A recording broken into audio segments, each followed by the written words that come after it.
നമസ്കാരം. മനസ്സും ശരീരവും ഒന്നിക്കുക അല്ലെങ്കിൽ ചേരുക എന്നതാണ് യോഗ എന്ന വാക്കുകൊണ്ട് അർത്ഥമാക്കുന്നത്. ഭാരതം ലോകത്തിന് നൽകിയ സംഭാവനകളിൽ ഒന്നാണ് യോഗ.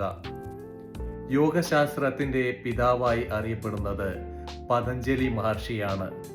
ചിന്നിച്ചിതറിക്കിടന്നിരുന്ന യോഗ അറിവുകളെ ക്രോഡീകരിച്ച് ഒരു ശാസ്ത്രശാഖയാക്കി മാറ്റിയത് അദ്ദേഹമാണ്.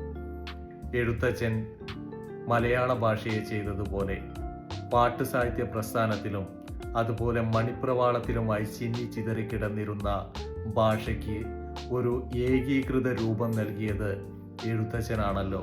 മനുഷ്യന്റെ ശാരീരികവും മാനസികവും ആത്മീയവുമായ ഉന്നതിക്കായി 8 പടവുകളുള്ള ഒരു ജീവിത ശൈലി അദ്ദേഹം നിർദ്ദേശിക്കുന്നുണ്ട്.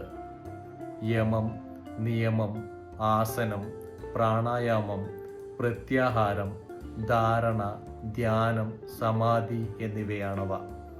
അഷ്ടാംഗ യോഗ എന്നാണ് ഇത് അറിയപ്പെടുന്നത്. കേവലം ഒരു വ്യായാമം മാത്രമല്ല യോഗ. ആത്മസാക്ഷാത്കാരം അല്ലെങ്കിൽ ആത്മശാന്തി എന്നതാണ് യോഗയുടെ പ്രത്യേകത.